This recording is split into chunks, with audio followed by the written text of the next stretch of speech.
प्रिय विद्यार्थियों, आज हम कक्षा 12 हिंदी की पाठ्य पुस्तक भाग 2 के काव्यखंड के अध्याय 7 में वर्णित कवि सूर्यकांत त्रिपाठी निराला जी द्वारा रचित कविता बादल राग, कविता का शीर्षक है बादल राग, पढ़ने जा रहे हैं।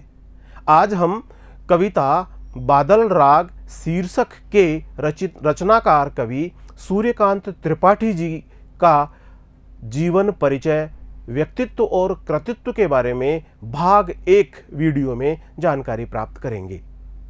कवि सूर्यकांत त्रिपाठी निराला जी का जन्म सन 1899 ईस्वी में बंगाल के मेदिनीपुर जिले में स्थित महिषादल नामक स्थान पर हुआ।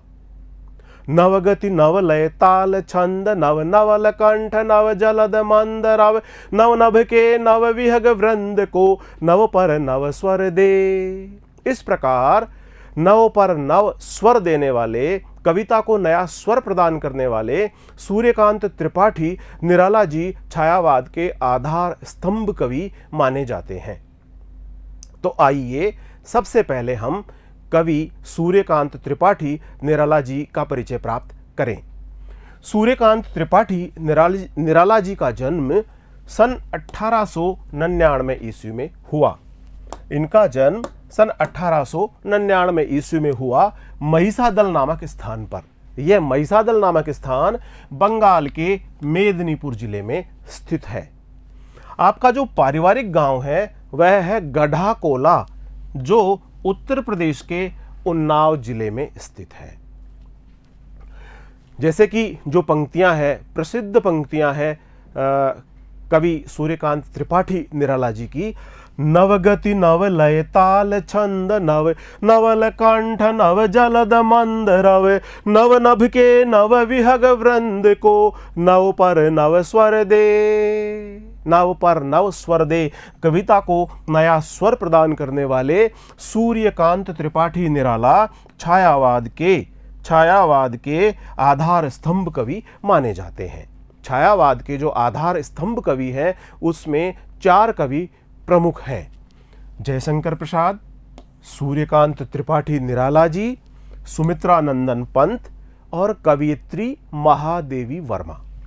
ये छायावादी कवि हैं, छायावाद के आधार स्तंभ कवि हैं। छायावाद में किस प्रकार की रचनाएं होती है? छायावादी कविता का मूल भाव प्रेम होता है। इसमें प्रेम के संयोग और वियोग के दोनों ही पक्षों का मोहक एवं मार्मिक रूप से चित्रांकन किया जाता है। प्रेम के दोनों ही पक्ष, जिसमें संयोग और वियोग, इन दोनों ही पक्षों का बहुत ही मोहक और मार्मिक अभिव्यक्ति की जाती है। छायावाद कविता में वेदना की गहराई देखने को मिलती है, तो साथ ही साथ इसमें करुणा और निराशा की भावना भी हमें प्रमुखता से देखने को मिलती है। कवि निराला का मुक्त छंद भी इसी युग की देन माना जाता है। अलंकारों में नवीनता मिलती है और इस युग की कविता में जो छायावादी कविता है, इसमें कृति प्रेम, नारी प्रेम, मानवीकरण, सांस्कृतिक जागरण और कल्पना की प्रबलता विशेष रूप से अभिव्यक्त हुई है। इनकी जो प्रमुख रचनाएं हैं, कवि सूर्यकांत त्रिपाठी निराला जी की प्रमुख रचनाएं हैं कविता संग्रह अनामिका, परिमल, गीतिका, बेला, नए पत्ते, अणिमा, तुलसीदास और कुकुर मुत्ता। ये इनके कविता संग्रह हैं। गद्य लेखन भी आपने किया है। गद्य लेखन में है चतुरी चमार, प्रभावती, बिल्ले सुर बकरिहा, चोटी की पकड़ और काले कारनामे। ये आपकी गद्य रचनाएं हैं। 8 खंडों में निराला रचनावली भी आपने तैयार की है। 8 खंडों में आपकी निराला रचनावली प्रकाशित हुई है। पत्रिका का संपादन किया समन्वय पत्रिका मतवाला। इन पत्रिकाओं का आपने संपादन कार्य भी किया है। आपका निधन सन 1961 में इलाहाबाद में हुआ। साहित्यिक क्षेत्र को अपनी क्षमता और अपनी विशेषताओं के साथ में आपने बहुत सारा योगदान दिया है और साहित्य के विद्यार्थी आपको सदैव स्मरण रखेंगे। सूर्यकांत त्रिपाठी निराला कविता को नया स्वर देने वाले छायावाद के ऐसे कवि हैं जो एक और कबीर की परंपरा से जुड़ते हैं। जिस प्रकार कबीर फक्कड़पन में विश्वास किया करते थे, अक्खड़पन में विश्वास किया करते थे, एकेश्वरवादी थे, ईश्वर को कण कण में मानते थे, जो भी कहना है वो खरा खरा कहना है, सटीक कहना है और मुख पर ही कहना है। इसीलिए तो उन्हें वाणी का डिक्टेटर भी कहा गया है, कबीर दास को वाणी का डिक्टेटर भी कहा गया है। और यहां पर भी हम देखते हैं कि सूर्यकांत त्रिपाठी निराला कबीर की परंपरा से जुड़ते हुए दिखते हैं। तो दूसरी ओर समकालीन कवियों के लिए आप प्रेरणा के स्रोत भी हैं। उनका यह विस्तृत काव्य संसार अपने भीतर संघर्ष और जीवन, क्रांति और निर्माण, संघर्ष और जीवन को समेटे हुए है, क्रांति और निर्माण को समेटे हुए है, ओज और माधुर्य को समेटे हुए है, आशा और निराशा के द्वंद्व को कुछ इस तरह समेटे हुए है कि वह किसी सीमा में बंध नहीं पाता। उनका यह निर्बंध और उदात्त काव्य व्यक्तित्व, कविता और जीवन में फांक नहीं रखता, दोनों में अंतर नहीं करता है। वे आपस में घुले मिले हैं।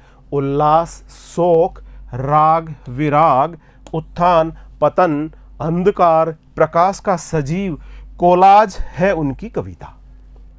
कोलाज कहते हैं, कोलाज का अर्थ है चिपकाना, यानी विभिन्न चीजों के संयोजन से नवीन कृति का निर्माण कर लेना कोलाज कहलाता है। और इस प्रकार से उनकी कविताओं में उल्लास और शोक हमें देखने को मिलता है, राग और विराग देखने को मिलता है, उत्थान और पतन देखने को मिलता है, अंधकार और प्रकाश का सजीव चित्रण उनकी कविताओं में हमें देखने को मिलता है। इस प्रकार से यह कोलाज उनकी कविताओं का एक उल्लेखनीय पक्ष है जो हमें देखने को मिलता है। जब वे मुक्त छंद की बात करते हैं तो केवल छंद रूढ़ियों आदि के बंधन को ही नहीं तोड़ते, बल्कि काव्य विषय और युग की सीमाओं को भी अतिक्रमित कर देते हैं। विषयों और भावों की तरह भाषा की दृष्टि से भी निराला जी की कविता के कई रंग हैं।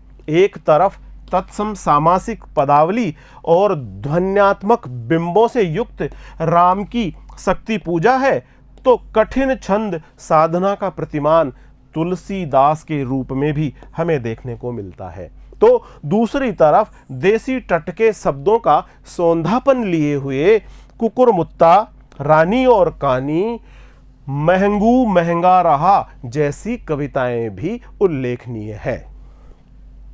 धिक जीवन जो पाता ही आया विरोध, धिक जीवन जो पाता ही आया विरोध कहने वाले कविता उत्कट आत्मशक्ति और अद्भुत जिजीविसा के कवि हैं। अद्भुत जिजीविसा, जीवन जीने की उत्कट इच्छा के कवि हैं, जो हार नहीं मानते। हर परिस्थिति में, किसी भी परिस्थिति हो, उसका डटकर मुकाबला करते हैं, उससे संघर्ष करते हैं, हार नहीं मानते और निराशा के क्षणों में शक्ति की मौलिक कल्पना करते हैं और शक्ति का साधन जुटाते हैं। निराशा के समय में वो शक्ति की साधना कर शक्ति का साधन जुटाते हैं। इसीलिए इस शक्ति साध्य कवि निराला को वर्षा ऋतु अधिक आकृष्ट करती है, क्योंकि बादल उनका प्रिय विषय रहा है। बादल उनका प्रिय विषय रहा है क्योंकि बादल के भीतर सृजन और ध्वंस की ताकत एक साथ समाहित है, क्योंकि बादल सृजन भी करते हैं और बादल ध्वंस भी करते हैं। दोनों ही शक्तियां बादल में समाई हुई है और इस प्रकार से उनकी रचनाओं में बादल को लेकर बहुत सारी अभिव्यक्ति हमें देखने को मिलती है।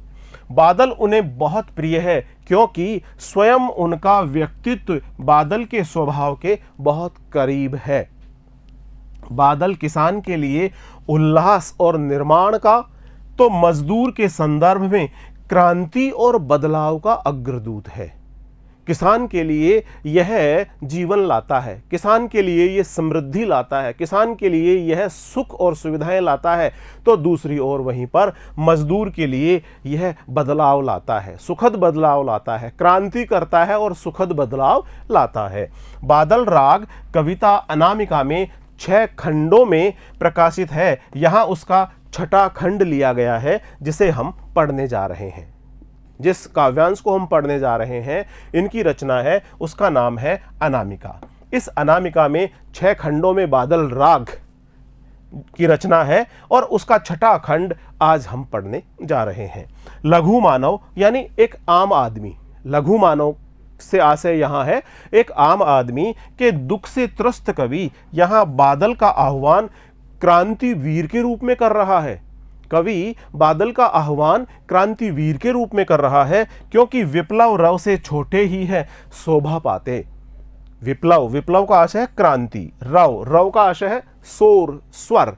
जो क्रांति का स्वर है, जो क्रांति का शोर है, जो क्रांति का बिगुल बजाने वाले हैं, वह बादल के उसको बादल के रूप में ही कवि ने यहां पर आह्वान किया है कि बादल क्रांति द्रूत बन करके, बादल क्रांति का शोर लेकर के आए हैं और विप्लव रव से छोटे ही हैं शोभा पाते। किसान मजदूर की आकांक्षाएं बादल को नव निर्माण के राग के रूप में पुकारती है।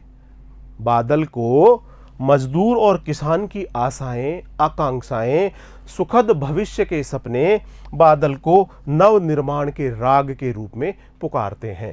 क्रांति हमेशा वंचितों का प्रतिनिधित्व करती है और इस अर्थ में छोटों को देखा जा सकता है, जो शोषक वर्ग है और शोषित वर्ग है। शोषित वर्ग का शोषण करता है ऐसा वर्ग जो पूंजीपति है, जो धनाढ्य है, हर प्रकार से साधन और सुखों से संपन्न है। तो साधन संपन्न, सुखों से संपन्न पूंजीपति वर्ग ऐसे लोगों का जो कमजोर हैं, जो शोषण का शिकार हो रहे हैं, उनका हमेशा से ही शोषण करता आया है।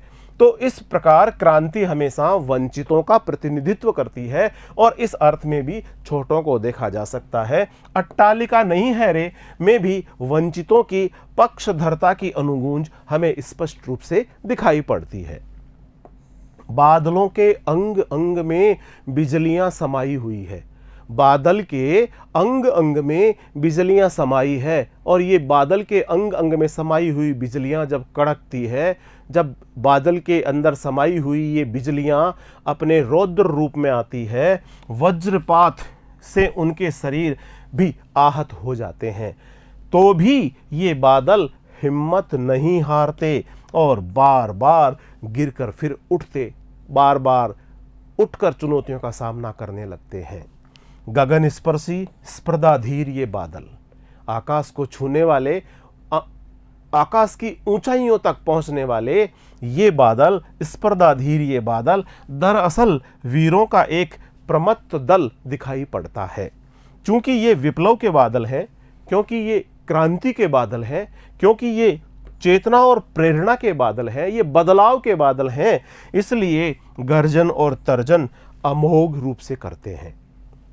गर्मी से तपी झुलसती हुई धरती पर क्रांति के संदेश की तरह बादल आए हैं। गर्मी से झुलसती हुई, तपी हुई धरती पर जब भी बादल आते हैं तो धरती प्रसन्नचित्त हो जाती है और उसे ऐसे लगता है कि अब पृथ्वी पर जीवन का संचार होने वाला है। गर्मी से तपी झुलसी धरती पर क्रांति के संदेश की तरह बादल आते हैं। हर तरफ सब कुछ सूखा सूखा और मुरझाया हुआ सा है। अकाल की चिंता से किसान भी व्याकुल है, अकाल की चिंता से मजदूर भी व्याकुल है और किसान तो हाड़ मात्र रह गया है, हड्डियों का ढांचा मात्र ही रह गया है। जीर्ण शरीर, त्रस्त नयन मुख, पूरी धरती का हृदय दग्ध है। ऐसे में बादल का प्रकट होना जीवन का संचार करता है, नई संजीवनी देता है। प्रकृति में और जगत में कैसे परिवर्तन घटित कर रहा है, कविता में इन बिंबों के माध्यम से कवि ने इनका सजल और व्यंजक संकेत किया है। भी धरती के भीतर सोए अंकुर नवजीवन की आशा में सिर ऊंचा करके बादल की उपस्थिति दर्ज कर रहे हैं। जैसे ही बादल आते हैं, उमड़ते घुमड़ते हैं, त्रस्त धरती पर गर्मी से तपी हुई धरती पर जैसे ही बादल उमड़ते घुमड़ते हैं, बादल बरसते हैं, तो धरती के गर्भ में जो बीज पड़े हुए हैं उन बीजों में नया अंकुरण होता है, नव जीवन उनको प्राप्त होता है, उनको संजीवनी शक्ति मिलती है, उनमें प्राण आते हैं और इस प्रकार से धरती के भीतर सोए अंकुर नव जीवन की आशा में, नए जीवन की आशा में अपना सर ऊपर करके बादल की उपस्थिति को दर्ज करते हैं। बादल आ गए हैं, बादल आ गए हैं, इस प्रकार से वो प्रसन्नता की अभिव्यक्ति करते हैं। क्रांति जो हरियाली लाएगी, क्रांति बादल के बरसने से जो क्रांति आएगी वह हरियाली लाएगी और उसके सबसे उत्फुल्ल धारक नए पौधे और नए बच्चे ही होंगे। जब भी बादल बरसेगा, जब भी क्रांति का बदलाव होगा, इस प्रकार से जो सबसे ज़्यादा लाभान्वित होने वाले लोग हैं वो सबसे छोटे पौधों के रूप में यहाँ चित्रित किए गए हैं। सबसे छोटे पौधे ही सबसे ज़्यादा लाभान्वित होंगे, यानी समाज का सबसे कमज़ोर वर्ग, सबसे दुर्बल वर्ग ही इससे लाभान्वित होगा। क्रांति आएगी, बदलाव आएगा, तो इस बदलाव का लाभ सबसे अधिक उस वर्ग को मिलेगा जो कमज़ोर है, जिस पर शोषण हो रहा है, उनको इसका लाभ मिलेगा, उनको बदलाव और क्रांति का लाभ मिलेगा। समीर सागर के विराट बिंब से निराला की कविता शुरू होती है। यह इकलौता बिंब इतना विराट और व्यंजक है कि निराला का पूरा काव्य व्यक्तित्व इसमें उमड़ता घुमड़ता सा दिखाई पड़ता है।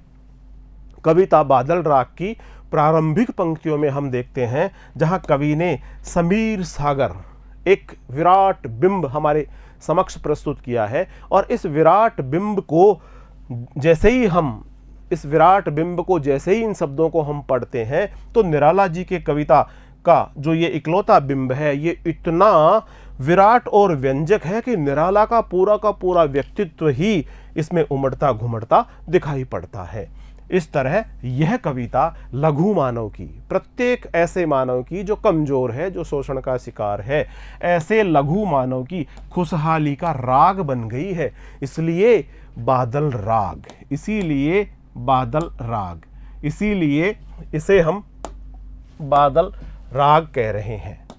इसीलिए बादल राग एक और जीवन निर्माण के नए राग का सूचक है, तो दूसरी ओर उस भैरव संगीत का, उस मधुर संगीत का भी सूचक है जो नव निर्माण का कारण बनता है, जिससे नया सृजन होता है। और ये जो पीड़ित वर्ग है, शोषित वर्ग है, वंचित वर्ग है, कमज़ोर वर्ग है, दुर्बल वर्ग है, उसको नई आशाएं मिलती है, नया उत्साह मिलता है, नई उमंगें मिलती है, जिससे कि वह अच्छे जीवन का सपना देख सके, अच्छे जीवन का सपना साकार कर सके और पूंजीपतियों के चंगुल से मुक्त हो सके।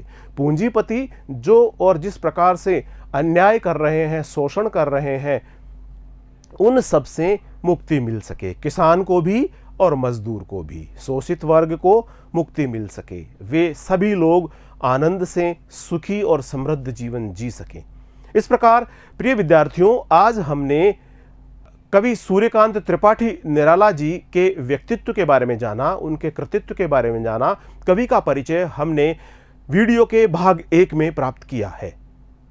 कवि सूर्यकांत त्रिपाठी जी द्वारा रचित कविता बादल राग लेकर हम अगले वीडियो में, यानी वीडियो के भाग 2 में लेकर आपके सम्मुख उपस्थित होंगे। तब तक नमस्कार।